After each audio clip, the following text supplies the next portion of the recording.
Rachel de Géorgie.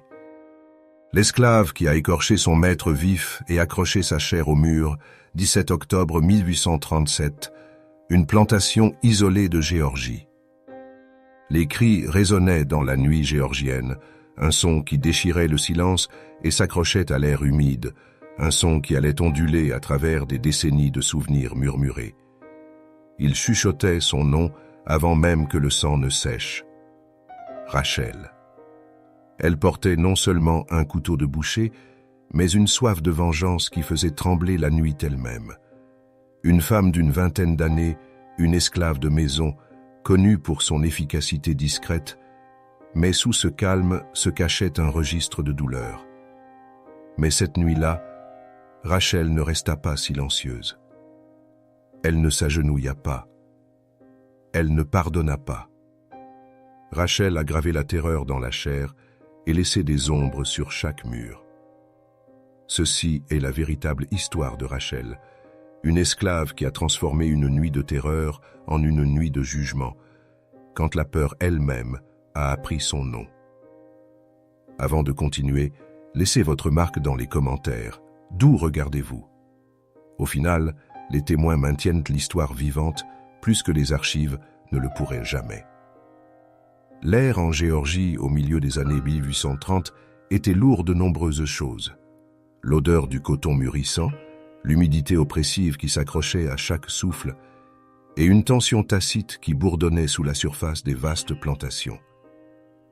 Sur l'un de ces domaines, au cœur de l'État, vivait une femme nommée Rachel. Ses journées étaient un cycle incessant, un rythme de servitude qui commençait avant l'aube et se terminait longtemps après que la dernière bougie ait été éteinte dans la maison du maître. En tant qu'esclave de maison, le domaine de Rachel était la cuisine, le salon, les chambres, des espaces intimes où le vernis de la gentillesse se fissurait souvent, révélant la brutalité crue en dessous. Elle se déplaçait dans ces pièces avec une grâce tranquille, ses mains habituées au poids des plateaux d'argent, au toucher délicat requis pour les belles toiles et à la sensation rugueuse des légumes non pelés. Mais plus intimement, ses mains connaissaient de la prise fraîche et dure du couteau de boucher. Le couteau était une extension de sa vie quotidienne, un outil pour trancher les rôtis, parer la graisse, préparer les repas élaborés qui soutenaient la famille du planteur. Il était toujours aiguisé, sa lame brillante, une présence constante et silencieuse dans la cuisine, suspendue à un crochet près du foyer. Rachel se retrouvait souvent à fixer sa lame, un bref et fugace instant où l'acier poli reflétait non seulement son propre visage fatigué, mais quelque chose d'autre, une netteté, un potentiel, un secret. C'était un outil de création, oui, mais aussi de séparation ultime. Maître Jeremiah Hawthorne était un homme aux lourds appétits et à la main plus lourde. Sa plantation, un vaste réseau de champs et de bâtiments auxiliaires, était son royaume, et il la régnait avec une certitude de fer. Il ne voyait pas ses esclaves comme des individus, mais comme des extensions de sa propriété, interchangeables et superflues. Rachel, étant esclave de maison, était soumise à une cruauté différente de celle des champs. La sienne était un tourment psychologique, une vulnérabilité constante aux caprices et désirs de la famille, particulièrement ceux de Jeremiah. Son regard était une marque, son toucher une violation. Il voyait son silence comme une conformité, son efficacité comme un contentement. Il se trompait. Rachel avait été témoin d'innombrables actes de cruauté, ressenti le coup de fouet sur d'autres, entendu les cris qui déchiraient la nuit depuis les quartiers lointains. Elle avait vu des familles brisées, des enfants vendus, des esprits écrasés sous le talon impitoyable du système. Chaque instance était une goutte de poison, s'accumulant en elle, se figeant lentement en une rage puissante et silencieuse. Son visage, souvent impassible, était un masque soigné, dissimulant un esprit qui travaillait constamment, observant, se souvenant. Chaque insulte, chaque humiliation, chaque injustice était cataloguée, un registre méticuleux tenu non sur papier, mais dans les profondeurs de son âme. L'incident spécifique qui brisa finalement le calme soigneusement construit de Rachel ne fut pas un événement singulier et dramatique, mais l'aboutissement d'années d'abus systémiques, aiguisés à un point par une douleur fraîche et insupportable. Quelques semaines seulement avant cette nuit d'octobre infâme, Jeremiah avait vendu le jeune frère de Rachel, Samuel, à un planteur du Mississippi. Samuel, à peine 16 ans, avait été surpris en train d'essayer d'apprendre à lire une Bible déchirée qu'il avait trouvée. Pour cette transgression, Jeremiah avait décidé de faire un exemple. Il n'avait pas seulement fouetté Samuel, il l'avait vendu, sachant parfaitement la séparation agonisante que cela causerait. Rachel était restée dans la cuisine, écoutant le cliquetis de la charrette s'éloignant, emportant le dernier morceau de sa lignée, le dernier écho de son enfance. Elle avait senti un froid se répandre dans ses veines, un gel qui allait plus profond que le chagrin. C'était le frisson de la désolation absolue, suivi d'une chaleur soudaine et brûlante. Cette nuit-là, Rachel ne pleura pas. Les larmes lui semblaient trop faibles, trop insuffisantes pour le gouffre qui s'était ouvert en elle. Lieu de cela, elle s'acquitta de ses tâches avec une précision presque mécanique. Elle prépara le dîner du maître, un ragoût riche, coupant la viande avec le couteau de boucher familier, son poids réconfortant dans sa main. Elle polissait l'argent, le reflet des flammes sur sa surface dansant comme des âmes tourmentées. Elle écoutait les rires de la salle à manger, le cliquetis des verres, les conversations faciles sur les prix du coton et les récoltes à venir. Chaque son était un coup de marteau, enfonçant les clous plus profondément dans sa détermination. Après le dîner, comme à son habitude, Rachel aida la maîtresse à se préparer pour la nuit, lui disposant ses vêtements de nuit, lui brossant ses longs cheveux blonds. La maîtresse, inconsciente, parla d'une nouvelle robe qu'elle souhaitait faire coudre, d'une fête à Savannah. Rachel hocha la tête, offrit des réponses monosyllabiques, son regard fixé sur un point au-delà de la femme, au-delà de la pièce opulente. Son esprit était un tourbillon, mais son corps bougeait avec le calme habituel de ses années de servitude. Elle avait été formée à anticiper chaque besoin, à être invisible, à être une ombre.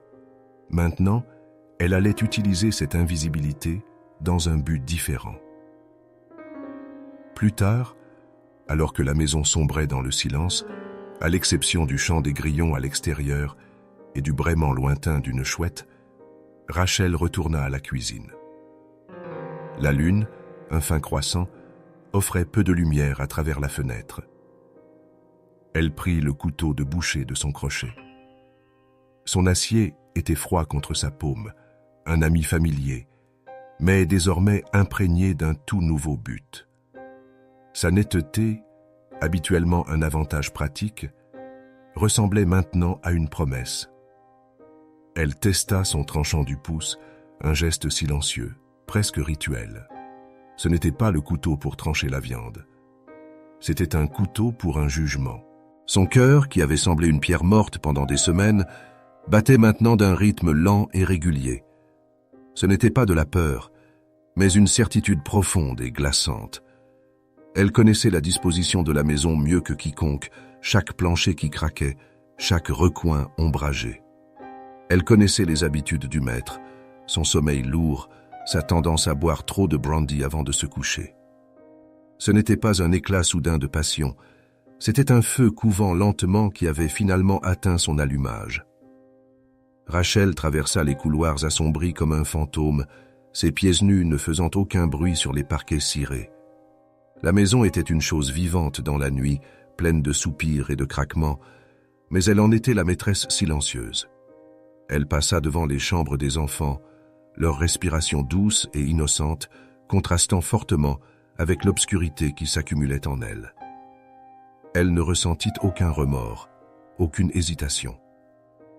Les enfants n'étaient que des extensions du maître, faisant partie de l'héritage qu'elle visait à démanteler, ne serait-ce que pour une seule nuit terrifiante.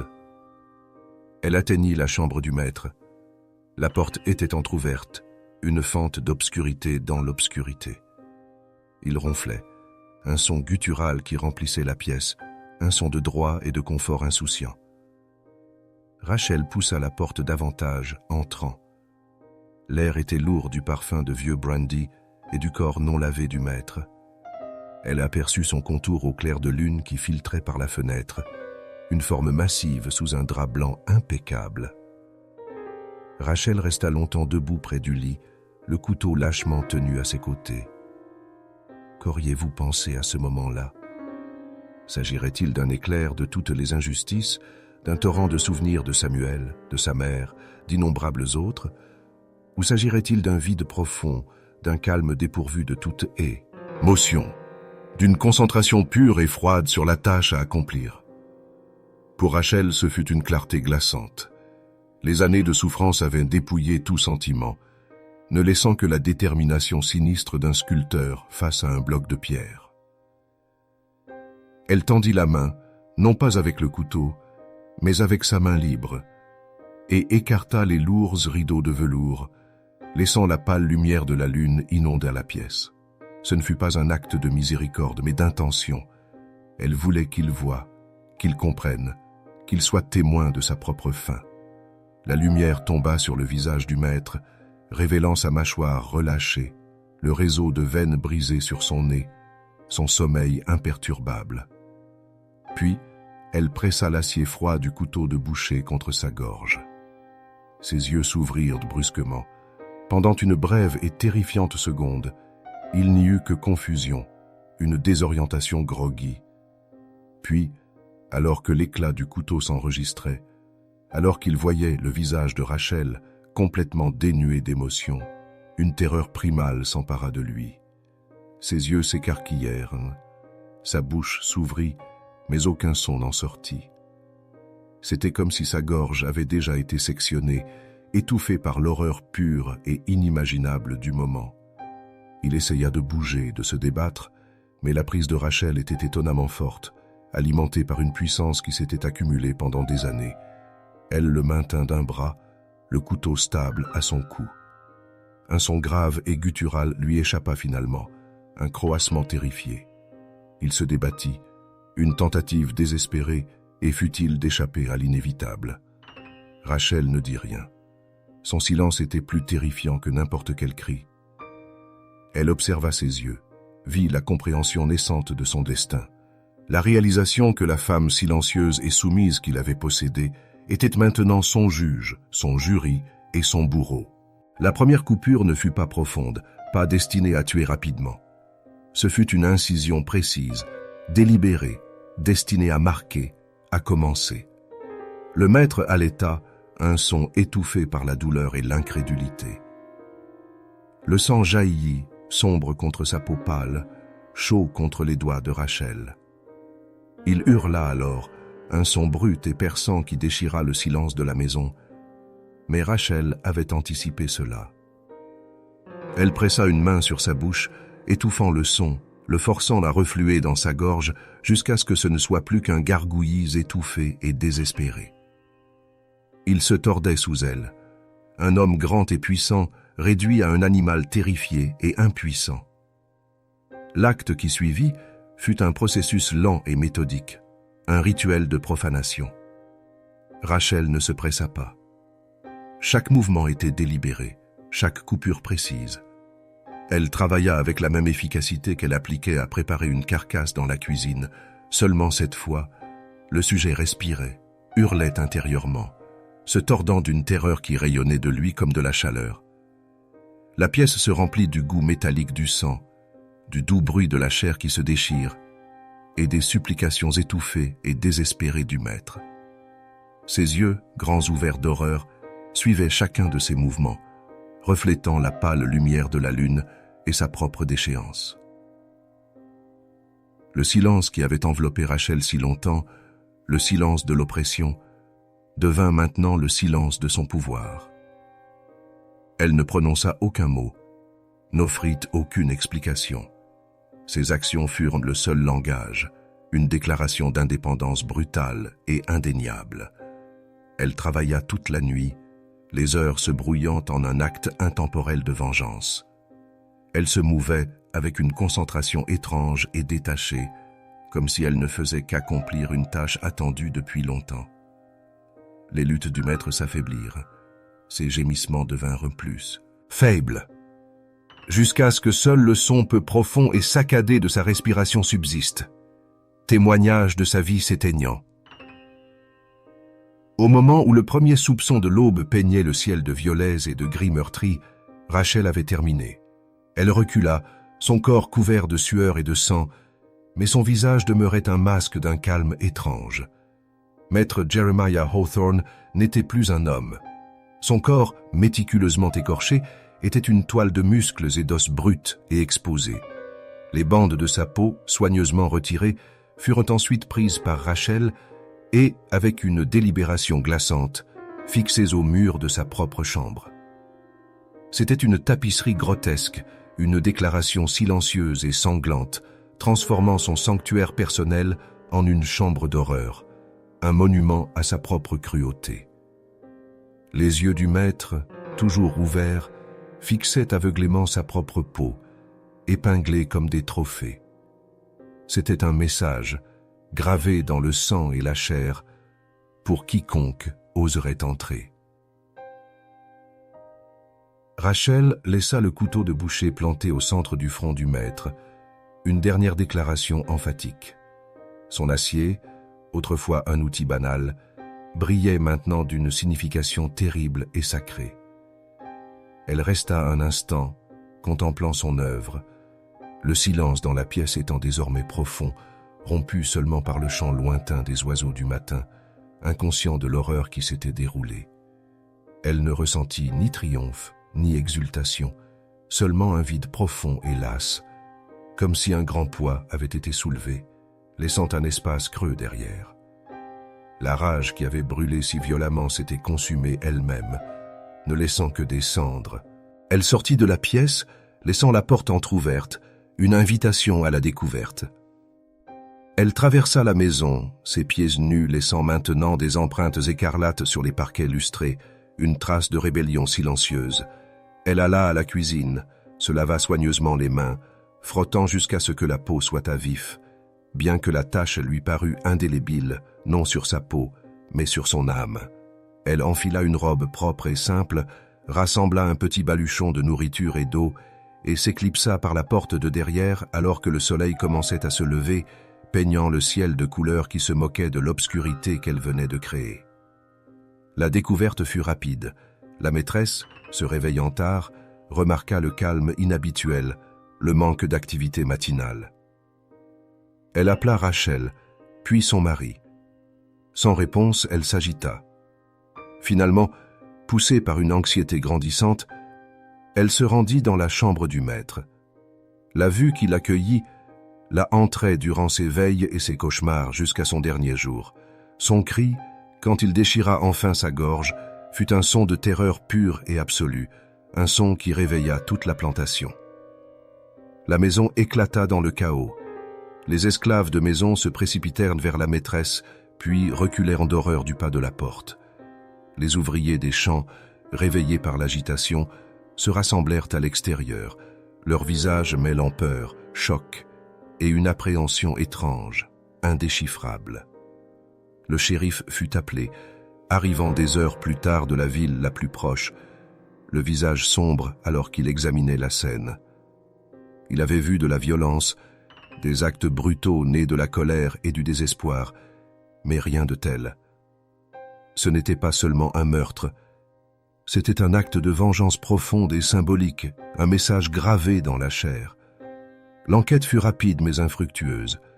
Rachel avait disparu. Son absence était si flagrante que l'horreur qu'elle avait laissée derrière elle. Ils fouillèrent les bois, envoyèrent des chiens de poursuite, interrogèrent chaque esclave de la plantation, mais personne n'offrit d'informations utiles.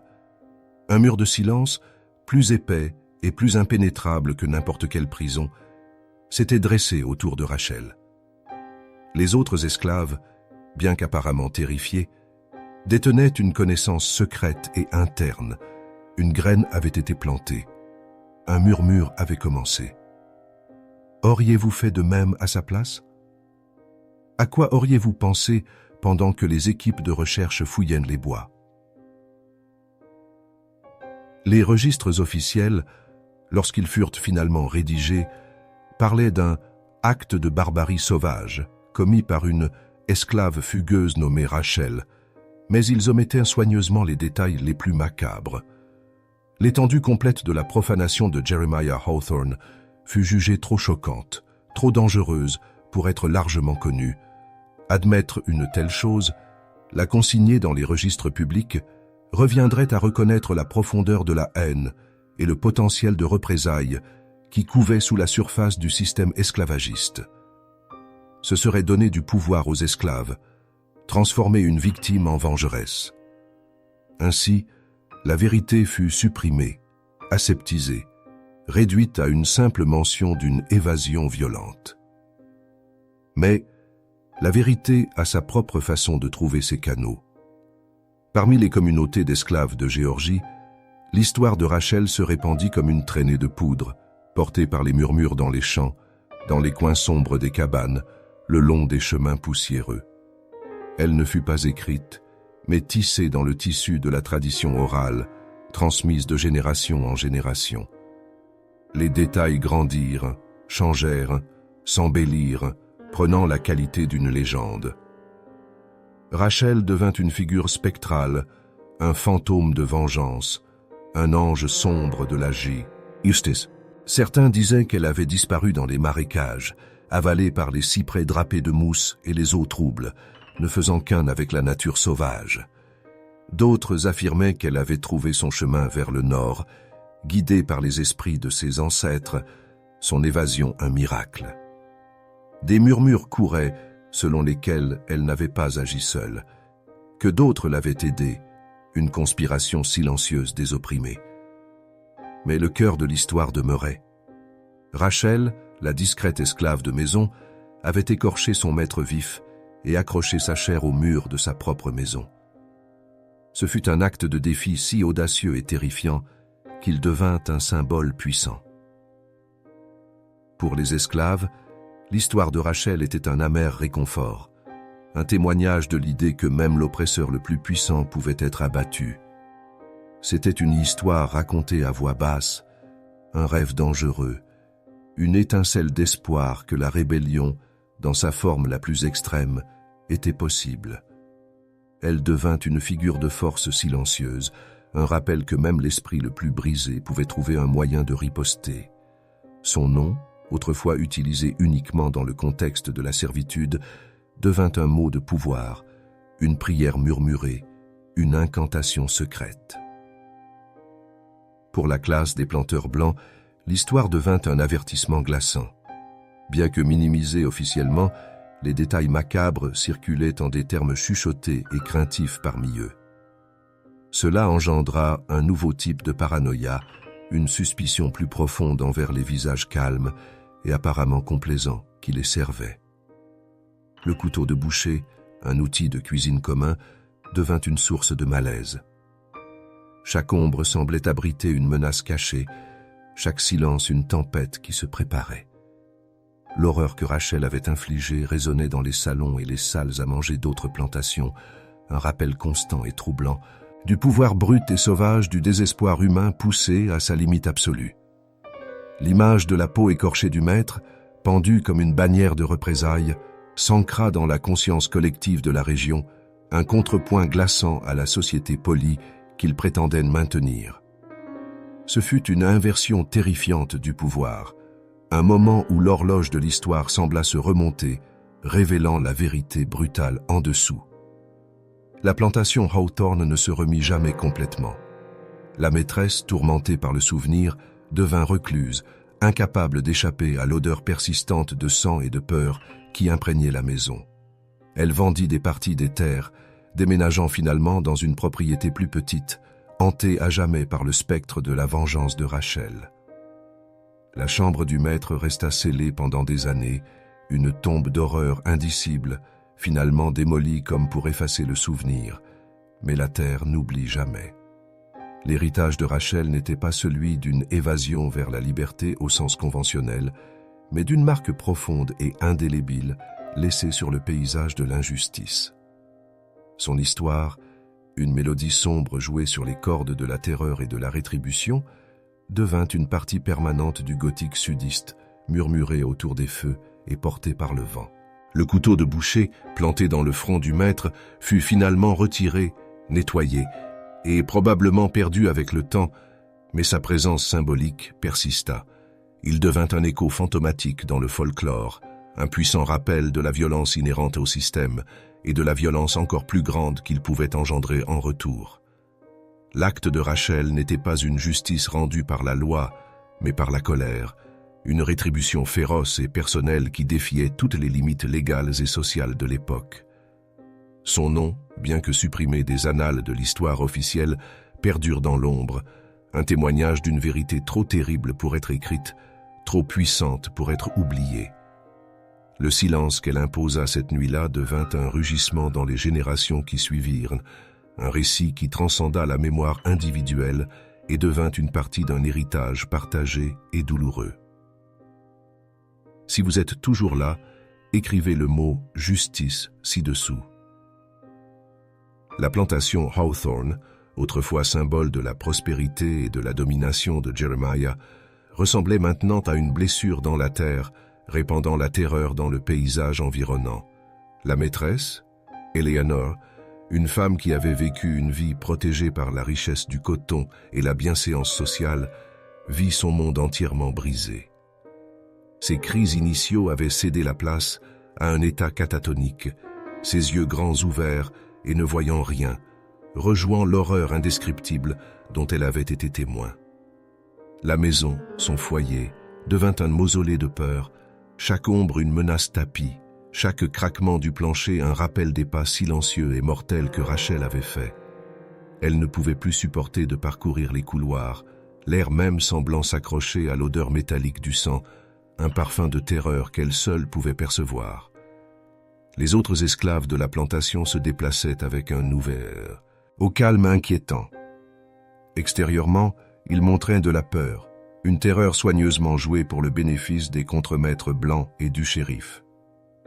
Ils chuchotaient des esprits maléfiques, d'un démon qui avait possédé Rachel, un mensonge commode qui leur servait à se protéger des soupçons et à glorifier subtilement l'acte de Rachel, sans le reconnaître directement.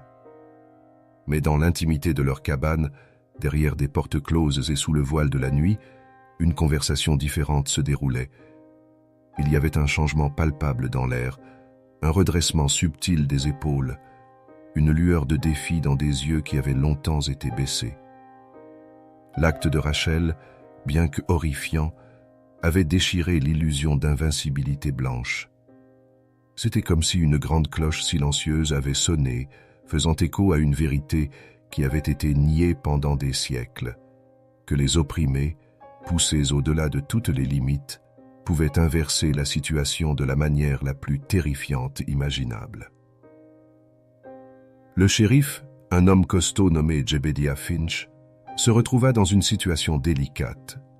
Le rapport officiel devait être soigneusement rédigé. Il savait que les détails vrais et macabres provoqueraient de la panique parmi la classe des planteurs et pourraient inspirer d'autres insurrections.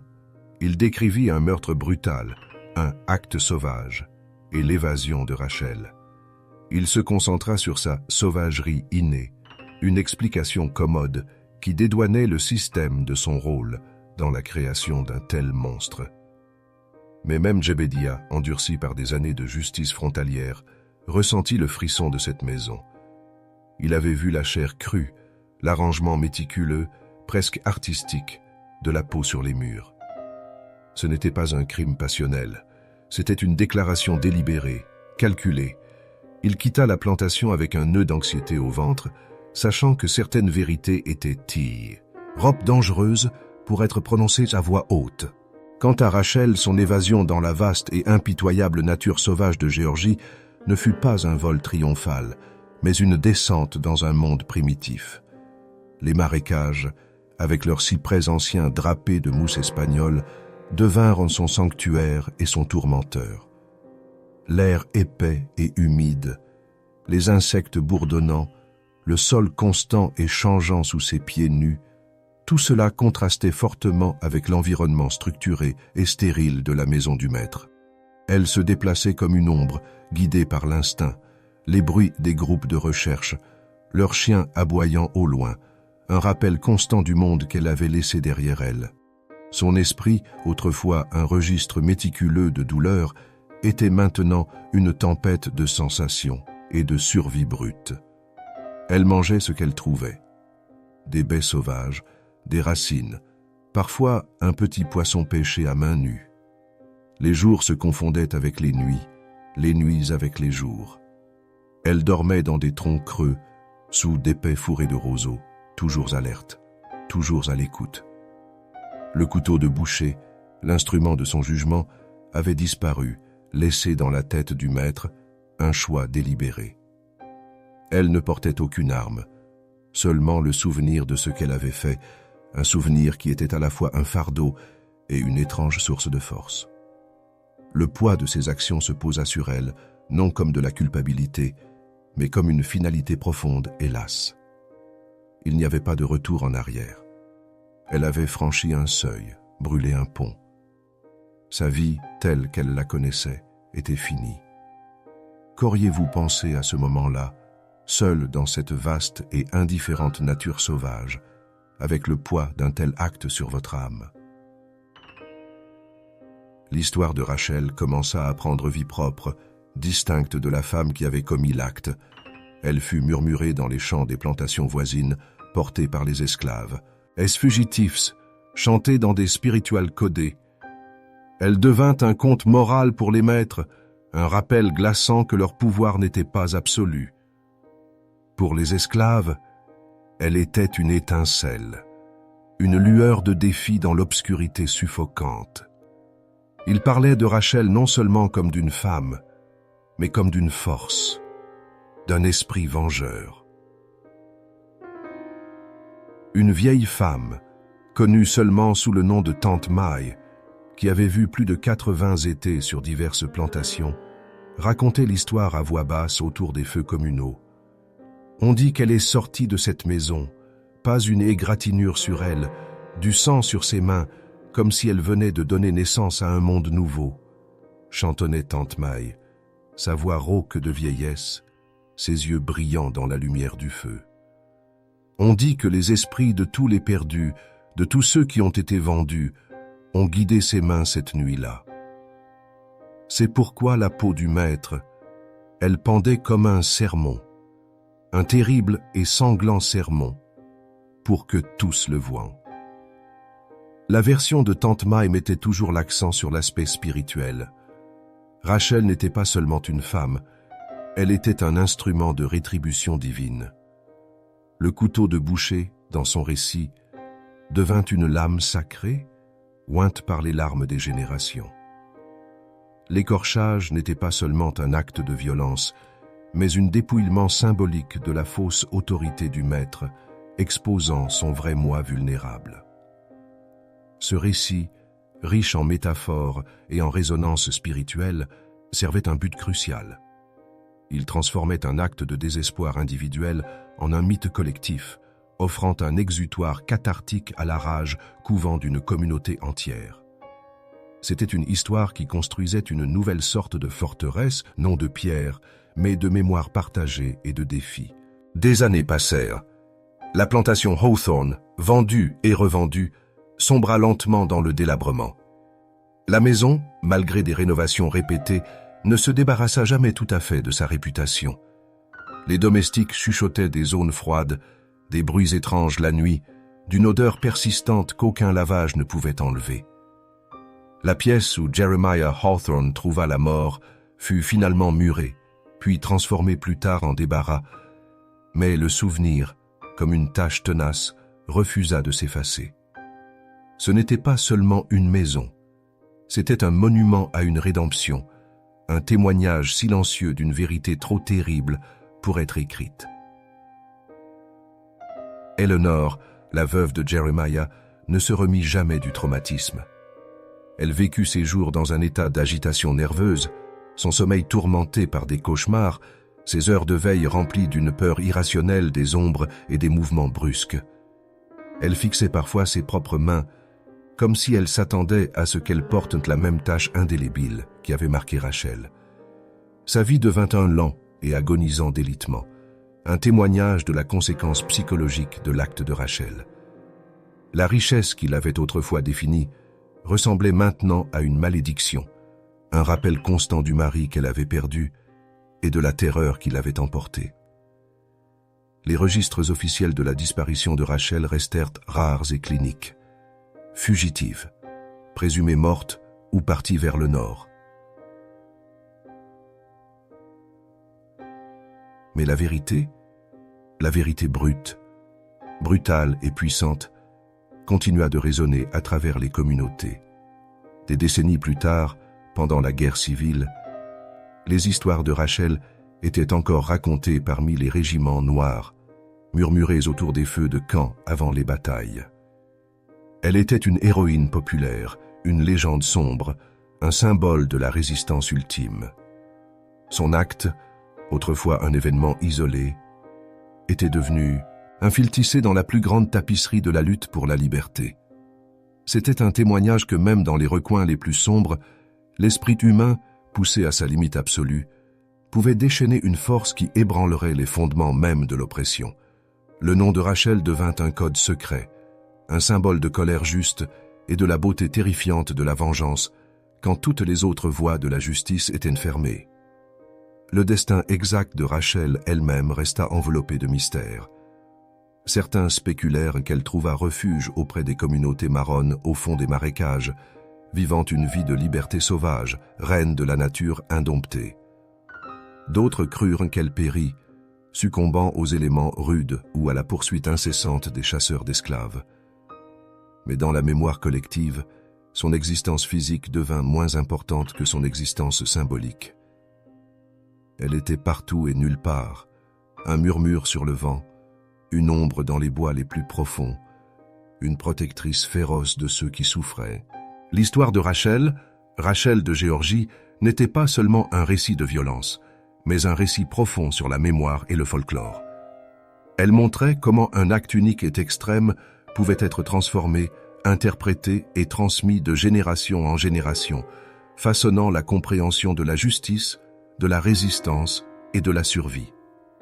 C'était une histoire qui révélait les transcriptions cachées du pouvoir, les façons dont les esclaves affirmaient leur humanité et leur autonomie, même face à une brutalité inimaginable. Son acte, bien qu'horrible, déchira le silence de la souffrance, laissant une marque indélébile non seulement sur une maison de plantation, mais sur l'âme même d'une nation aux prises avec sa propre histoire violente. Il consolida sa place non pas dans les livres d'histoire officiels, mais dans le folklore vivant et respirant d'un peuple qui refusait d'oublier.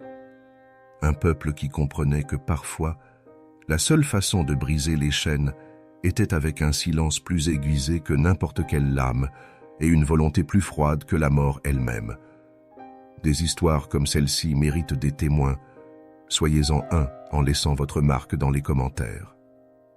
Et ainsi, le nom de Rachel, effacé des registres et excisé des conversations polies, trouva sa véritable demeure non pas dans les archives poussiéreuses des dossiers de l'État, mais dans le doux murmure des voix d'esclaves, dans les récits chuchotés autour de braises mourantes, dans l'éclat de défi dans les yeux d'un enfant entendant le conte pour la première fois.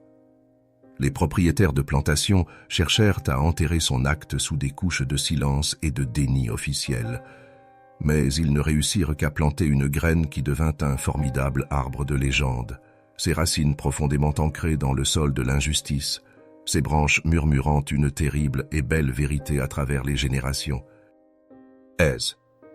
Sa vengeance, une symphonie brutale jouée dans la chambre du maître, devint un hymne de résistance, une promesse silencieuse portée par le vent, que même lorsque la vérité est supprimée, elle trouvera son chemin, portée par l'air même, respirée par ceux qui se souviennent, jamais vraiment oubliée, résonnant pour toujours dans la longue et sombre nuit de l'histoire. Elle ne fut pas une note de bas de page. Elle fut le tremblement de terre qui brisa la terre sous leurs pieds, laissant un frisson qui ne s'apaiserait jamais vraiment. Des histoires comme celle-ci méritent des témoins. Soyez-en un en laissant votre marque dans les commentaires.